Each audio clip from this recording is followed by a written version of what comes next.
mais privilégio. Amém. Obrigado, pastor, mais uma vez por nos atender nesse convite. É sempre um prazer tê-lo aqui no nosso meio. O senhor pode ter certeza, é uma referência para nós da Igreja Evangélica, tá? Deus abençoe, que o senhor esteja usando muito o Senhor. Amém. Obrigado, Francisco. Obrigado, pastor Francisco, pelo carinho. Tenho enorme respeito, admiração e afeto pelo pastor Francisco, a sua querida família e esta promissora e abençoada igreja. Eu quero partilhar com vocês hoje o texto de Apocalipse, capítulo 1. Obrigado. Apocalipse, capítulo 1.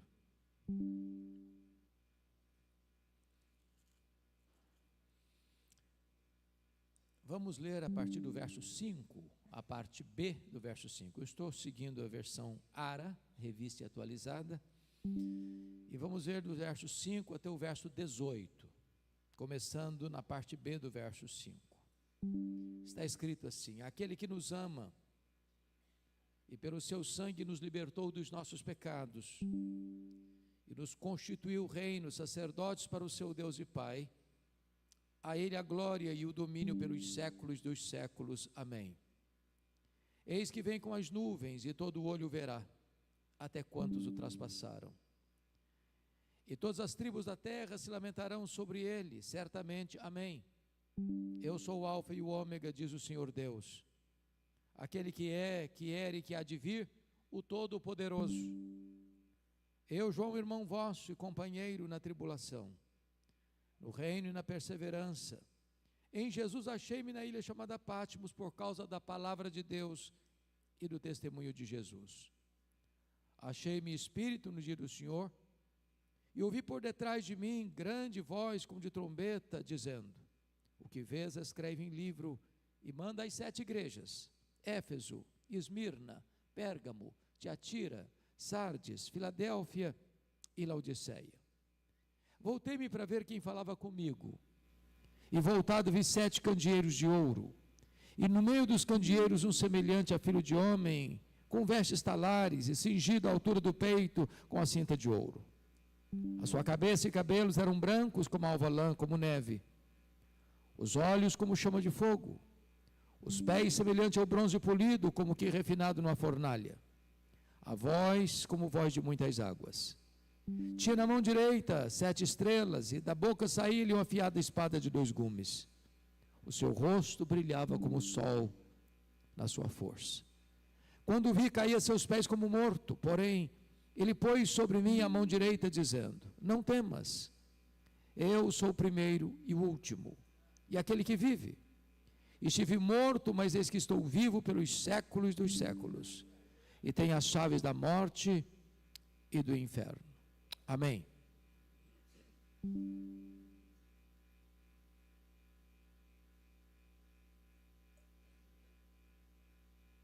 Meus amados, quando João escreveu estas palavras, já no final do 1º século, a igreja estava vivendo os seus dias mais sombrios, mais difíceis. Os crentes estavam sendo crucificados. Os crentes estavam sendo queimados vivos. Os crentes estavam sendo jogados às feras. Governantes truculentos, homens perversos e sanguinários estavam assentados no trono. Aliás, todo o 1º século do cristianismo foi marcado por muita dor, porque a maioria dos imperadores romanos eram homens maus. E poderíamos fazer uma breve retrospectiva para perceber isso. Começaríamos então com o primeiro imperador, César Augusto, que governou de 27 a.C. ao ano 14 depois de Cristo. Foi no seu governo que Jesus nasceu em Belém da Judéia. César Augusto foi sucedido por Tibério César, que governou do ano 14 ao ano 37. E foi no seu governo que Jesus foi crucificado, sepultado, e ressurgiu dos mortos e retornou ao céu. Tibério César foi sucedido por um homem perverso, truculento, Calígula, que governou de 37 a 41. Calígula foi sucedido por Cláudio, que governou de 41 a 54. Foi no governo dele que houve uma grande fome mundial, e os judeus foram dispersos e expulsos de Roma, oportunizando ao apóstolo Paulo a levantar uma grande coleta entre as igrejas gentílicas da Galácia, Macedônia, Acaia e Ásia Menor, para os pobres da Judéia. Cláudio foi sucedido por Nero, talvez o mais truculento imperador romano, que governou de 54 a 68. Foi no governo dele que Roma foi incendiada. Foi no governo dele que o apóstolo Paulo e o apóstolo Pedro foram martirizados. Nero foi sucedido por Vespasiano, que governa de 69 a 79. E é no governo de Vespasiano que no ano 70 se inaugura o Coliseu Romano, o Anfiteatro da Morte, que em 100 dias de inauguração, mais de 10 mil crentes foram mortos e mortos com requinte de crueldade. Nesse mesmo ano 70, o general Tito Flávio cercava Jerusalém, entraria e destruiria Jerusalém, e incendiaria o templo de Jerusalém, e dispersaria os judeus, para a mais longa diáspora de todos os tempos, desde o ano 70, 14 de maio de 1948. Vespasiano foi sucedido por Tito Flávio, o mesmo general que atacou Jerusalém, agora é imperador romano, e governa de 79 a 81. E de 81 a 96 governa Domiciano, o primeiro imperador a rogar para si o título de Senhor e Deus. Homem tão mau e perverso que foi chamado de Nero Redivivo, ou segundo Nero. Foi esse imperador Domiciano que deportou o apóstolo João, então pastor da igreja de Éfeso, para uma colônia penal, para a ilha vulcânica do Mar Egeu, para a ilha de Pátmos. Vale destacar que a essas alturas, em virtude de políticas totalitárias, perversas e sanguinárias, todos os apóstolos de Jesus já estavam mortos, exceto João, e mortos pelo viés do martírio.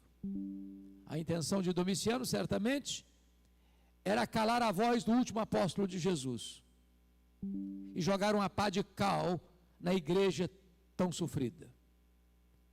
Todas as portas se fecharam para João na terra. Entretanto, Deus abriu-lhe uma porta no céu e disse: sobe para aqui e eu te mostrarei não as coisas que talvez aconteçam, não as coisas que podem acontecer, eu te mostrarei as coisas que devem acontecer. A crise era mundial, como a crise que vivemos hoje. Mas é necessário saber que não são os poderosos deste mundo que têm as rédeas da história em suas mãos. É o nosso Deus que está no trono. Ele quem põe no trono e quem faz apiar do trono. Ele quem governa a história, e a nossa vida está nas mãos deste Deus Todo-Poderoso. Era um dia de domingo, era o dia do Senhor. Quando João escuta atrás dele uma voz como de trombeta dizendo: o que vês, escreve em livro e manda às 7 igrejas. E quando ele se volta para ver quem falava com ele, ele não vê quem falava com ele. Ele vê as 7 igrejas, os 7 candeeiros, e no meio das igrejas um semelhante a filho de homem. Quem é este que está no meio das igrejas? Este é tudo no tempo e na eternidade. Este é tudo na terra e no céu. Este é tudo na igreja e no universo. Este é tudo no Antigo e no Novo Testamento.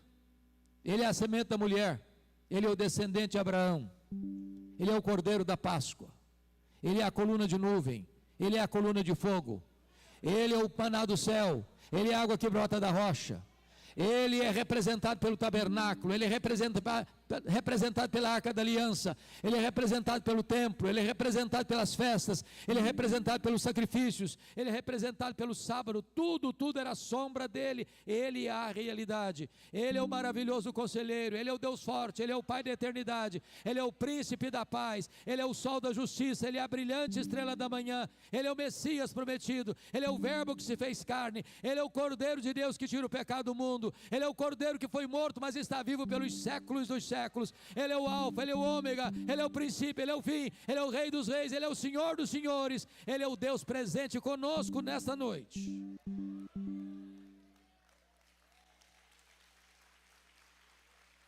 Eu gostaria de, à luz do texto, trazer 3 lições para nós neste culto. A primeira lição é: quem é Jesus? A segunda lição é: o que fez Jesus? E a terceira lição é: quais as implicações dessas 2 verdades anteriores? Quem ele é e o que ele fez. Vejamos em primeiro lugar quem é Jesus. E eu remeto os irmãos ao verso 13. E o verso 13 diz: vi 7 candeeiros de ouro, e no meio dos candeeiros um semelhante a filho de homem. A primeira coisa que eu destaco é que Jesus é onipresente. Ele está ao mesmo tempo em Éfeso, ao mesmo tempo em Esmirna, ao mesmo tempo em Pérgamo, ao mesmo tempo em Tiatira, ao mesmo tempo em Sardes, ao mesmo tempo em Filadélfia, ao mesmo tempo em Laodiceia, ao mesmo tempo na igreja Resgate de Vila Velha e Espírito Santo nesta noite. Ele está aqui. E se ele não estivesse aqui, esse encontro não passaria de um mero encontro religioso e nada mais. Esse universo, segundo os estudiosos, tem mais de 93 bilhões de anos-luz de diâmetro. E eu tenho que concordar com o primeiro-ministro da Holanda, Abraham Kuyper, quando disse: não há 1 centímetro desse universo onde Jesus não possa dizer: eu criei isso aqui, eu estou aqui, e eu sou dono disso aqui. Este Jesus está presente conosco aqui nesta noite. Notem comigo em segundo lugar o versículo 14. A sua cabeça e cabelos eram brancos como alva lã, como neve. Essa figura de linguagem significa que ele é eterno. Ele preexiste ao tempo. Ele preexiste à criação. Ele preexiste ao princípio. Portanto, ele é eterno. Ele está fora do tempo, além do tempo, porque é transcendente. Ele está dentro do tempo, porque é imanente. Ele é Deus, de eternidade a eternidade. Ele não foi criado, ele é o Criador. Ele não passou a existir, ele é o Pai da eternidade. Mas em terceiro lugar, versículo 14 diz que os seus olhos são como chama de fogo, e essa imagem significa que ele é onisciente. Ele tudo vê, ele tudo conhece, ele a todo sonda. Ele conhece o que está revelado e o que está oculto. Ele conhece o cognoscível e o incognoscível. Ele conhece o que a ciência já descobriu, o que a ciência está por descobrir e o que a ciência talvez jamais descobrirá. É por isso que, enquanto ele caminha entre as igrejas, há um estribilho que se repete: eu conheço, eu conheço, eu conheço, eu conheço, eu conheço, eu conheço, eu conheço. Eu conheço as tuas obras, eu conheço a tua tribulação, eu conheço a tua pobreza, eu conheço o lugar onde tu habitas, eu conheço o teu nome, eu conheço o teu passado, eu conheço o teu presente, eu conheço o teu futuro, eu conheço as tuas lágrimas, eu conheço as tuas noites indormidas, eu conheço as tuas madrugadas insones, eu conheço as tuas angústias, eu conheço os teus traumas, eu conheço os teus pecados, eu conheço você por dentro e por fora, eu conheço.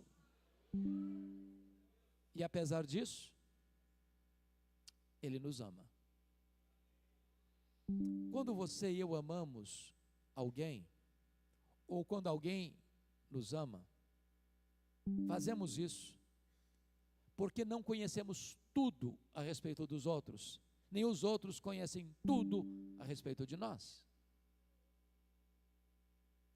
Se as pessoas pudessem ler até os nossos pensamentos, elas fugiriam de nós, escandalizadas. Mas Jesus conhece os seus pensamentos. Ele conhece as suas palavras antes que elas cheguem à sua boca. E, não obstante, ama você eternamente. Mas ainda, vejam comigo o verso 15. Os pés semelhantes ao bronze polido, como que refinado numa fornalha. O que significa isso? Significa que Jesus é onipotente. Ninguém pode ameaçá-lo. Ninguém pode destroná-lo. Ninguém pode intimidá-lo. Ninguém pode derrotá-lo. Ninguém pode deslustrar a sua glória. Não há páreo para Jesus. Ele é o todo-poderoso Deus. Ele tem nas suas mãos todo o poder e toda a autoridade. De vez em quando, algumas pessoas do topo da sua arrogância, de forma tola, tentam desbancar Jesus. Recentemente, o patrono dos agnósticos da Inglaterra, Richard Dawkins, escreveu um livro ruidoso, blasfemo, Deus, um delírio. E alguns críticos mais assodados, de forma insensata, disseram: agora desbancou Jesus, agora desqualificou a Bíblia, agora ninguém vai acreditar mais nesse livro de capa preta. E eu pergunto a vocês, onde está o livro Deus, um delírio? Nem na promoção ninguém compra mais.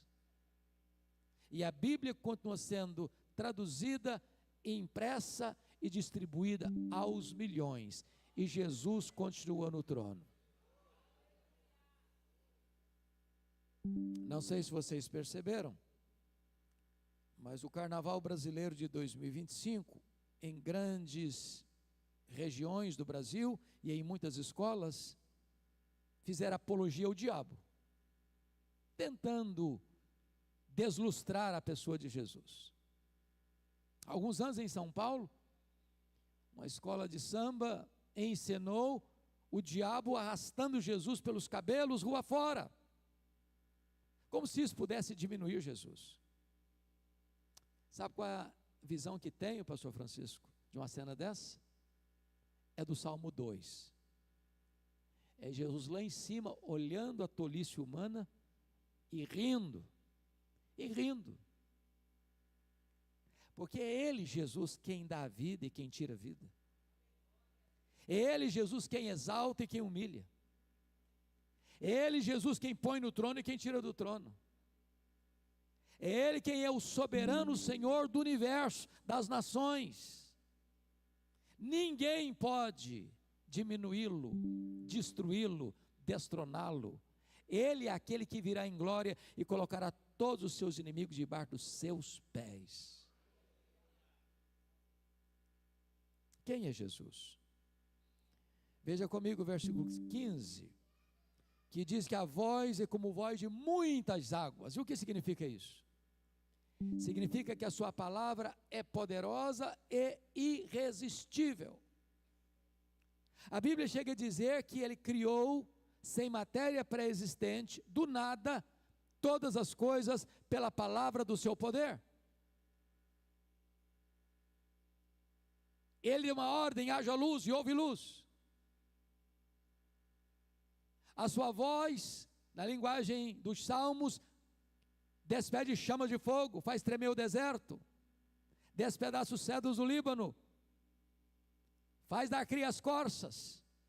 Ele dá uma ordem, o sol para, ele dá uma ordem, as estrelas aparecem, ele dá uma ordem, o vento cessa, o mar se acalma, a doença interrompe o seu fluxo, os demônios têm que bater em retirada, e os anjos saem para obedecê-lo. Esta voz é poderosa e ele ecoa aqui nesta noite, é a voz que emana das Escrituras. Mas notem, o versículo 16 diz que da sua boca saía-lhe uma afiada espada de 2 gumes. E o que significa isso? Significa que ele é o vencedor invicto em todas as batalhas. Este mundo é o mundo da guerra. Desde que Caim tingiu a terra com o sangue de Abel, é que o mundo vive em guerra, em conflitos, em conflagrações. A história da humanidade é a história das guerras. E se aponta para a guerra final, aquilo que os estudiosos chamam de Armagedon. E Armagedon é uma região da Galileia, de onde do Monte do Precipício em Nazaré, avista a mais bela e ampla região da Galileia. E alguns acham que ali vão se formar exércitos poderosos, com armas pesadas, com tanques de guerra. Mas a Bíblia diz que a única arma que vai ser acionada é a espada que sai da boca de Jesus. Ele vai matar o anticristo com o sopro da sua boca, com a manifestação da sua vinda. Ele não precisará de ajuda humana, de armas poderosas criadas na terra para triunfar sobre o mal. Ele, na manifestação da sua vida, vem e coloca todos os seus inimigos debaixo dos seus pés. E vai lançar no lago do fogo o anticristo, o falso profeta, o diabo, a morte, o inferno e todos aqueles cujos nomes não estão escritos no livro da vida. E ele reinará absoluto e sobranceiro por toda a eternidade com a sua igreja. Mas notem ainda que o verso de número 16 diz que o seu rosto brilhava como o sol na sua força. O Cristo que João está vendo aqui não é mais aquele Cristo suando sangue, em lágrimas, angustiado até a morte, prostrado ao chão do Getsêmani. Não é o Cristo cuspido e esbordoado do sinédrio judaico. Não é o Cristo vilipendiado e espancado do pretório romano. Não é o Cristo que caminha em sangue debaixo de um lenho maldito pelas ruas apinhadas de Jerusalém, sob os apupos e vaias de uma multidão ensandecida. Não é mais o Cristo pregado naquele leito vertical da morte. Não, o Cristo que João está vendo aqui é o Cristo glorioso, é o Cristo vencedor. Seus cabelos são brancos como a neve, seus olhos são como chama de fogo, seus pés são como de bronze polido, a sua voz é como voz de muitas águas, e o seu rosto brilha como o sol na sua força. Agora vejam, finalmente, que esse é o Cristo da nossa restauração, porque quando João o vê, ele cai como morto aos seus pés. Na verdade, ninguém pode contemplar a Jesus em sua glória sem ser impactado por ele. Quando Jó recebe a revelação da majestade de Deus, ele diz: Senhor, eu te conhecia só de ouvir, agora os meus olhos te veem e eu me abomino no pó e na cinza. Quando Isaías o vê, diz: ai de mim, eu estou perdido, sou homem de lábios impuros e habito no meio de um povo de impuros lábios. Quando Paulo o vê no caminho de Damasco, cai e fica cego, gritando desde o chão: quem és tu, Senhor? Eu sou Jesus a quem tu persegues. Quando João o vê na ilha de Patmos, cai como morto aos seus pés. Mas diz a Bíblia que o Cristo glorificado pôs a mão direita sobre ele e disse: ô João, não fica com medo não, porque eu sou o primeiro e eu sou o último. Eu estive lá no começo, eu estarei lá no fim, e eu estou com você em todo o processo.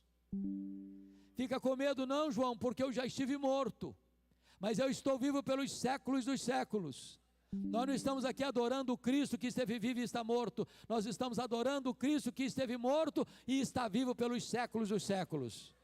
Não fica com medo não, João, porque eu tenho as chaves da morte e do inferno. Quem tem as chaves tem o poder, tem a autoridade, tem o controle. Jesus manda no céu, Jesus manda na terra, Jesus manda até no inferno. Ele é o soberano Senhor do universo, e precisamos então olhar para cima e saber que Jesus é o Senhor, que Jesus é o soberano de todas as nações da terra. Pois bem, dito isto, vamos ao segundo ponto.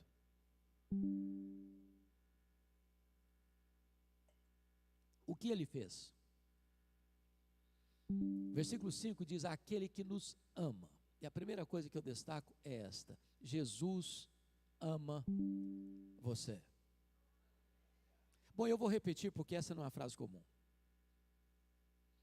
Jesus ama você.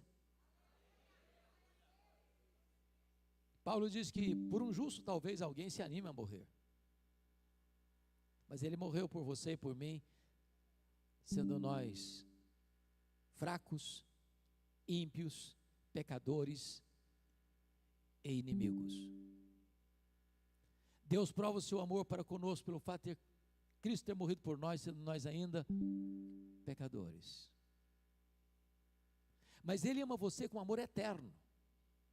Não tinha céu, não tinha terra, não tinha mar, não tinha galáxias, não tinha anjos, mas você já existia no coração de Deus. Agora, preste atenção. Ele não amou você por causa de você. A causa do amor de Deus, de Jesus, por você, não está em você, está nele mesmo. Ele não amou você porque você o amava, Ele amou você primeiro. O seu amor por Ele é o refluxo do fluxo do amor dele por você. Ele não amou você por causa dos seus méritos, Ele amou você apesar dos seus deméritos. Ele não amou você por causa das suas virtudes, Ele amou você apesar dos seus pecados. O amor dele por você e por mim é um amor imerecido. É um amor provado. Nunca duvide do amor de Jesus por você. Ele não escreveu em letras de fogo nas nuvens, eu te amo. Ele esculpiu na cruz do Calvário, eu te amo. Segundo lugar, veja comigo o verso 5, que ainda está escrito: e pelo seu sangue nos libertou dos nossos pecados. Primeiro, Ele amou você. Segundo, Ele morreu por você. Essa é uma verdade estonteante. Jesus morreu por você. Mas Ele não morreu por você como um mártir. Ele não foi para aquela cruz esperneando. Ele afirmou: ninguém tira a minha vida de mim, pelo contrário, eu espontaneamente a dou. Ele foi para aquela cruz como um rei caminha para a sua coroação. A Bíblia diz que Ele não levou em conta a vergonha, a ignomínia da cruz, pela alegria que Ele estava proposta, a alegria de comprar e remir você com o seu sangue. Ele não morreu por você porque foi uma vítima indefesa do poder do Império Romano. Ele não morreu por você porque sucumbiu à trama e à orquestração do sinédrio judaico. Ele não morreu por você porque ele foi traído por Judas por ganância, ou negado por Pedro por covardia, ou condenado por Pilatos por conveniência política. Ele morreu por você voluntariamente. Ele deu a sua vida para resgatar você das garras do diabo, das garras da morte, das garras do inferno. Ele morreu pelos seus pecados. E o texto diz que Ele morreu para nos comprar, pelo seu sangue nos libertar dos nossos pecados. Isso significa que pecado escraviza. Só precisa de libertação quem está cativo. E o pecado escraviza, e você não pode quebrar as algemas do seu próprio pecado. Você não pode livrar-se dos seus próprios pecados. Assim como o etíope não consegue livrar-se das suas manchas, nenhum leopardo consegue limpar-se das suas manchas, ou um etíope mudar a cor da sua pele, você e eu não podemos limpar a nós mesmos dos nossos pecados. Eu vou lhe dizer mais: nenhuma igreja pode libertar você do seu pecado. Nenhum rito sagrado pode libertar você do seu pecado. Nenhuma terapia psicológica consegue libertar você do seu pecado. Nenhuma psicologia de autoajuda consegue libertar você do seu pecado. Nenhum divã de psicanalista consegue libertar você do seu pecado. Nenhuma terapia humana e nenhum remédio de farmácia consegue aplacar a culpa que açoita você por causa do seu pecado. É só o sangue de Jesus que pode libertar você dos seus pecados. Mas em terceiro lugar, primeiro, Ele amou você. Segundo, Ele morreu por você. Terceiro, Ele exaltou você. Porque o verso 6 diz assim, confira comigo: e nos constituiu reino, sacerdotes para o seu Deus e Pai. Notem que lá no Antigo Testamento, nenhum rei podia ser sacerdote, nenhum sacerdote podia ser rei, exceto Melquisedeque, que era um tipo de Cristo. O rei Uzias, do topo da sua arrogância, depois de 5 décadas no poder, quis usurpar o ofício sacerdotal e entrou no templo para queimar incenso, e Deus o carimbou com a lepra até a morte. Mas agora, Jesus vem, e Ele exerce o ofício de profeta, de sacerdote e de rei.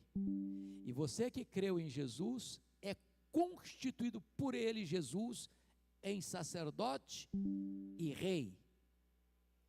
Corre em suas veias mais do que sangue azul. Você é filho do Rei dos Reis e do Senhor dos Senhores. Você não precisa de ninguém mais representar você diante de Deus. Você tem livre acesso à sala do trono. O véu foi rasgado de alto a baixo. E agora você não precisa de guru espiritual. Agora você tem livre acesso a qualquer hora, em qualquer lugar. Você pode falar com Ele porque você é sacerdote real. Você tem plena comunhão com Deus, você tem livre acesso à presença de Deus, por meio de Jesus Cristo nosso Senhor. Você já está sentado com Ele nas regiões celestes, acima de todo principado e potestade.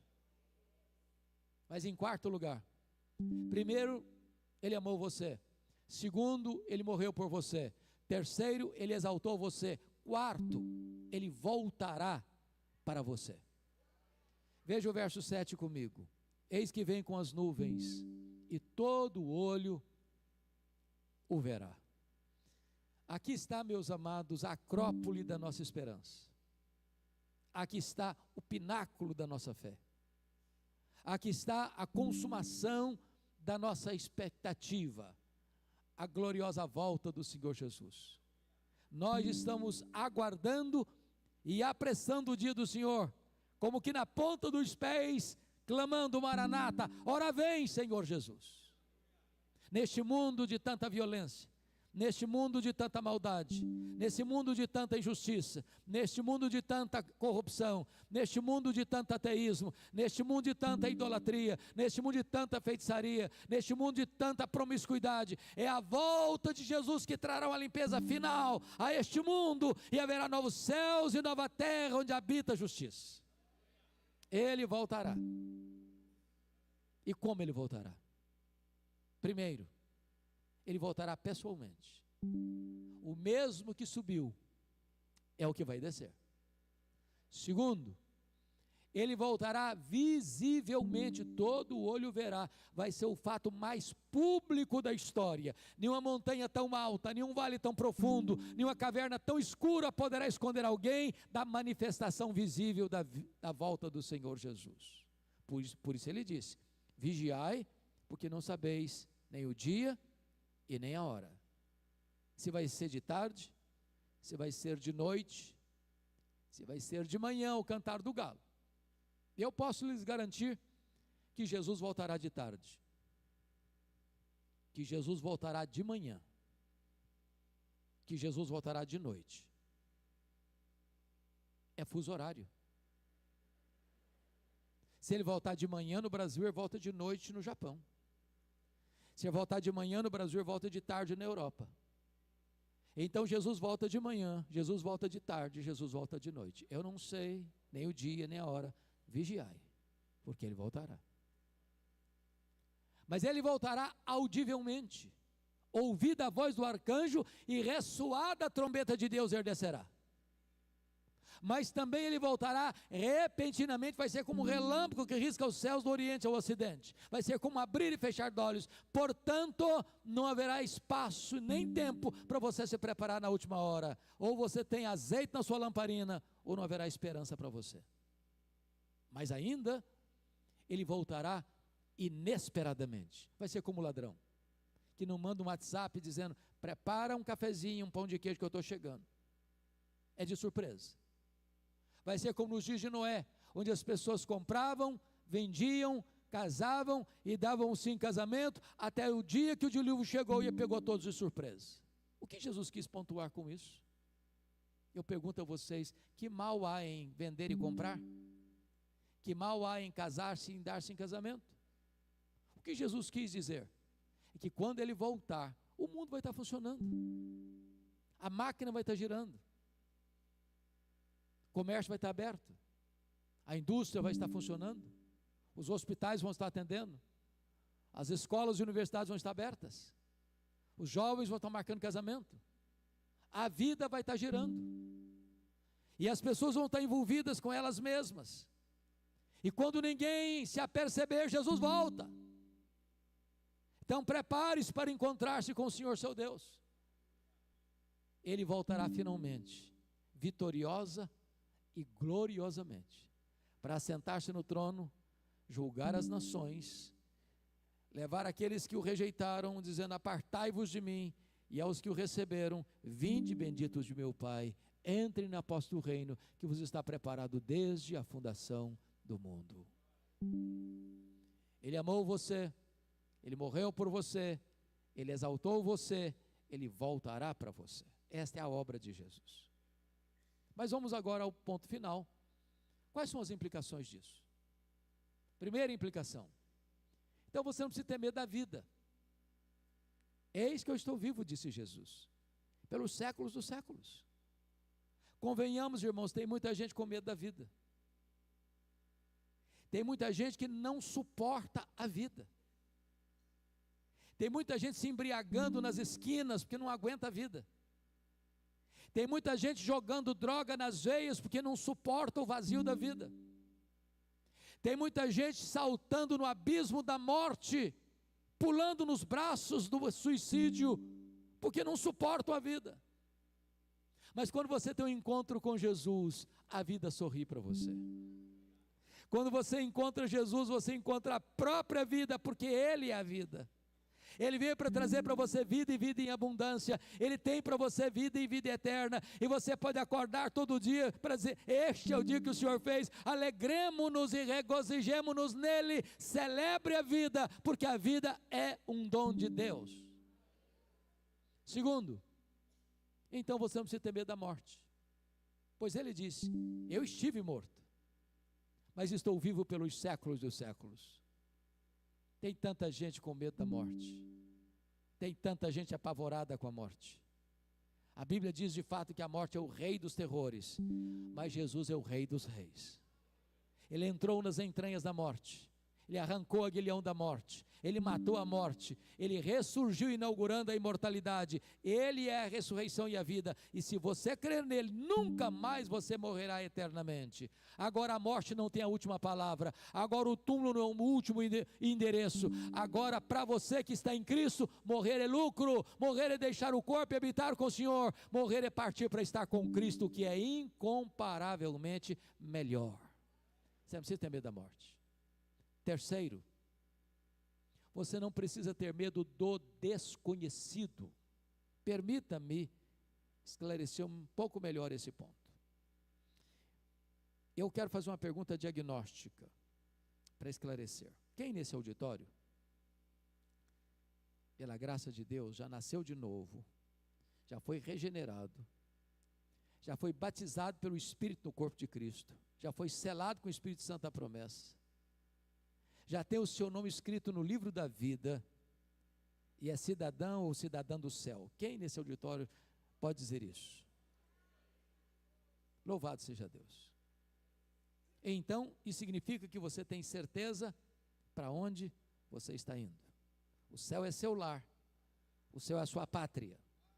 Agora, isso não tira de nós a nossa humanidade. Eu não sei, apesar de saber para onde eu vou, o que vai me acontecer daqui a 10 minutos. Você também não sabe. Você e eu não enxergamos na curva. Você e eu não enxergamos no escuro. Agora eu explico. Quando João foi levado para aquela ilha, os seus pares já estavam mortos, os apóstolos. Os seus irmãos estavam sendo queimados vivos. Quem estava sentado no trono, mandando no Império Romano, era um homem mau. A igreja estava oprimida. João já estava velho. Ele foi jogado numa ilha vulcânica, numa colônia penal. Parecia o fim. Mas de repente, o Senhor abre uma porta no céu e diz: sobe para aqui. E quando ele sobe, ele vê um trono. E alguém é sentado no trono. E ele não ousa descrever quem está sentado no trono, senão compará-lo a pedras preciosas. E esse que está sentado no trono tem na sua mão direita um livro escrito por dentro e por fora, de todo selado com 7 selos. E uma pergunta foi feita: quem é digno de abrir o livro e desatar os selos? Nem no céu, nem na terra, nem debaixo da terra, ninguém foi encontrado digno para abrir o livro, nem sequer olhar para ele. E João chorava muito quando ele ouve um ancião dizer: não chore, João, porque o leão da tribo de Judá, a raiz de Davi, venceu para abrir o livro e desatar os seus selos. E o Cordeiro de Deus pegou o livro e abriu os seus selos, e as trombetas tocaram. E o quarteto do mal, o diabo, o anticristo, o falso profeta, a grande Babilônia se levantaram, e as taças da ira de Deus foram derramadas. O quarteto do mal caiu, derrotado, e a cena que aparece é Jesus em glória, voltando com grande comitiva celestial para sentar-se no trono e julgar as nações e estabelecer o seu reino de glória para sempre e sempre e sempre. Eu posso não enxergar na curva, mas Jesus enxerga. Eu posso não saber o que vai me acontecer daqui a 10 minutos, mas eu posso saber que daqui a 10 minutos Jesus vai estar comigo, e Ele vai estar comigo hoje, e Ele vai estar comigo amanhã, Ele vai estar comigo no mês que vem, Ele vai estar comigo até o final da minha história, Ele vai me pegar pela minha mão, pela sua mão direita, me guiar com o seu conselho, até me receber na glória. O desconhecido nosso está nas mãos do Senhor Jesus Cristo. Mas finalmente, então você não precisa ter medo da eternidade, porque Ele disse: eu estou vivo pelos séculos dos séculos. Quando os milênios rolarem nas dobras do futuro, Jesus estará lá, e você estará lá com Ele, contemplando-o face a face, desfrutando da intimidade dEle, servindo a Ele, sem choro, sem dor, sem luto, sem nada contaminado, onde você vai reinar com Ele pelos séculos dos séculos dos séculos. Este é o Jesus a quem esta igreja prega, este é o Jesus para quem esta igreja vive, este é o Jesus que é a esperança do Brasil, este é o Jesus que é o Salvador do mundo. A Ele a honra, a glória e o louvor, hoje e eternamente. Amém.